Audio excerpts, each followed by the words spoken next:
The Carolina Hurricanes, as they've been recently eliminated from the Stanley Cup Playoffs in the second round by the Rangers in Game 7, have themselves a pretty big conundrum heading into next season. Because Cap Friendly has already updated their website, teams like Carolina now show the 2022-2023 year as the first year on the dashboard because, their 2021-2022 is technically over.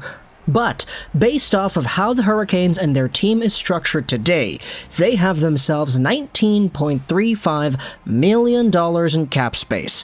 That's a lot of cap space, right? Except, when you go over the names the team has to re-sign, that $19 million all of a sudden goes from, oh, that's a lot of cap space, to, oh, do you have enough cap space? Here are the names the Hurricanes have to re-sign. On RFAs, they have Steven Lorentz, Martin Necas, Ethan Bear, and Tony DeAngelo. For UFAs, they have Max Domi, Nino Niederreiter, Derek Stepan, Vincent Trocheck, Ian Cole, Brendan Smith, and you have Freddie Anderson and Ron Tuff for next season, not to mention Jake Gardner, who has recently actually been able to say that he's going to be able to play lately, so that's good for him, but he still has not been a part of this roster. He's LTIR anyway, so it doesn't really matter. The point is, the Carolina Hurricanes with DeAngelo, with Necas, Niederreiter, Stepan, there are a lot of names on this team that you're probably not going to be able to fit under the dollar amount of $19 million, should you assume you want to re-sign everybody and give them proper money. Which is why you have posts like this one popping up on the Carolina Hurricanes subreddit, talking about a move the Hurricanes did last year that you could debate is part of the reason the team is even in this cap space conundrum in the first place. The Jesperi Kotkaniemi offer sheet. Here is the Reddit post that I wanted to read for you, posted by the Kevin Inc. The KK transaction doomed us this season. First off, this isn't about KK the player, or what he may or may not become. I really don't want the comments to turn into a debate over what we can expect from Kotkaniemi over the next 8 seasons. It's irrelevant to my point. In retrospect, it's now obvious that in acquiring KK, the Canes made a choice, and that choice was between adding the type of young, talented player that rarely comes on the market and winning this season. I don't think they intended to make that choice. I don't think they wanted to make that choice, and I still don't think the hockey people, quote-unquote, were entirely on board with that choice despite Waddell's comments to the contrary. Think about it. Without Kotkaniemi, Jack Drury probably makes the team, and he is our fourth-line center all season. How much are we really losing in that swap? Not a lot. Suffice to say that Kotkaniemi didn't really perform all too well this season. That also would have left the Hurricanes with $6.1 million in cap space and a 2022 first-round pick, and without those assets, the Canes were unable to do anything substantial at the trade deadline, when it was obvious the team needed something.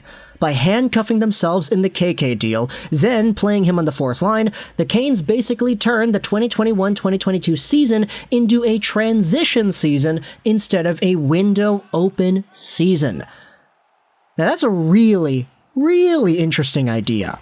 And I had to think about it a little bit before I decided I really wanted to make this video. You know what? Kotkaniemi was an expensive guy.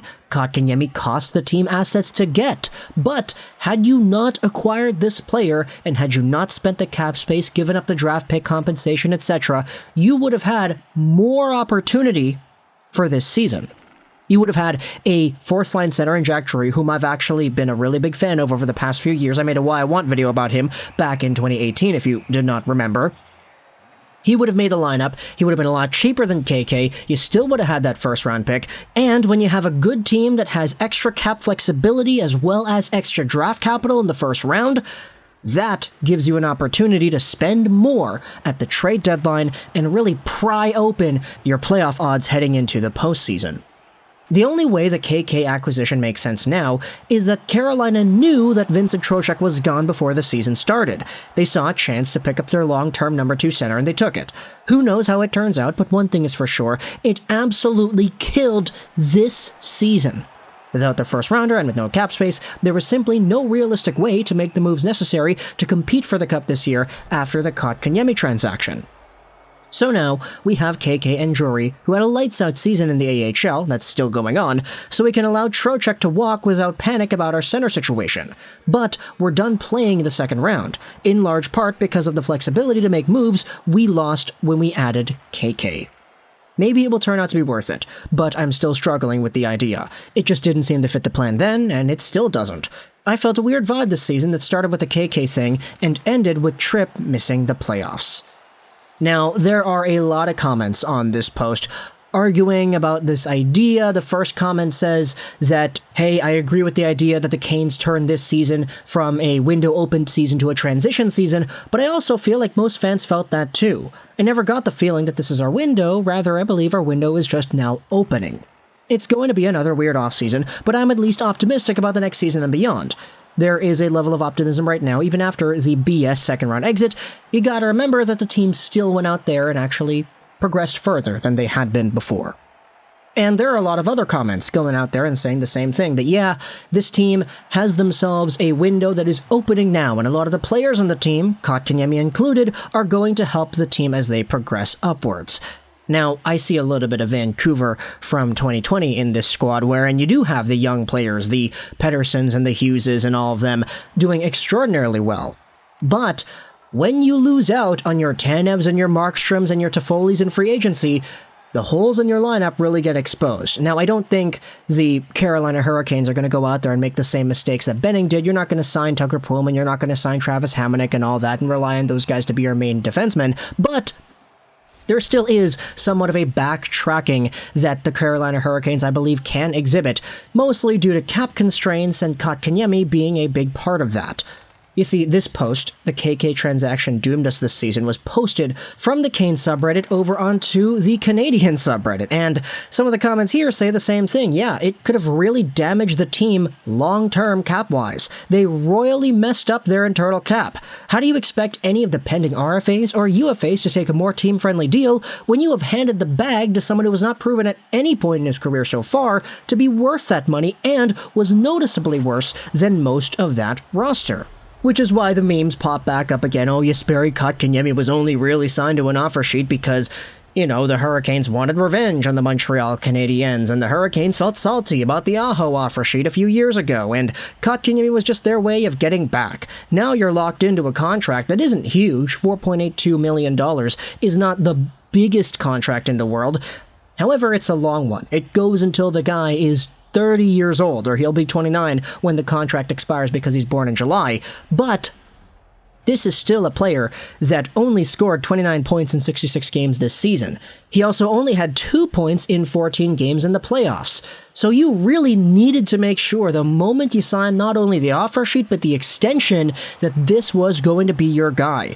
I get that you could have said, oh, the offer sheet was just a meme, you know? They really just wanted to see what would happen because the $6.1 million was only lasting for a year, so it's not that big of a deal, right? But as the initial Reddit post said, $6 million if you play your cards right, if you trade for players that are on value contracts and have 50% salary retained, maybe even use that first-round pick that you traded away, or not traded away, but got taken away into compensation for Kotkaniemi in some sort of a trade instead. With all these factors in mind, plus Drury being on the roster, you likely could have improved your team significantly had you not done that Kotkaniemi offer sheet. Had you just said, okay, we're going to keep our $6 million and we're just going to use it elsewhere by the time the trade deadline rolls around. I get that the Hurricanes already made a few trade deadline deals. You had Max Domi coming over. He was pretty good. He had that fantastic game against the Bruins. You have some other players, Vincent Trocheck getting acquired earlier on in the year, etc., etc. These guys had been new additions, but you could have added more had you just kept away from that KK offer sheet. So bygones be bygones, I guess. There is still long-term projectable skills in this player that you could definitely say exist. He's only 21 years old, Jesperi Kotkaniemi is. It's just, for a third overall pick, for a long-term $6 million guy, even for a $4.8 million guy, 2 points in 14 games is not going to cut it in the postseason.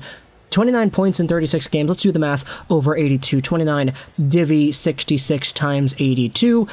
I mean, he's a 36-point center. Is that a $4.8 million guy? I don't really know.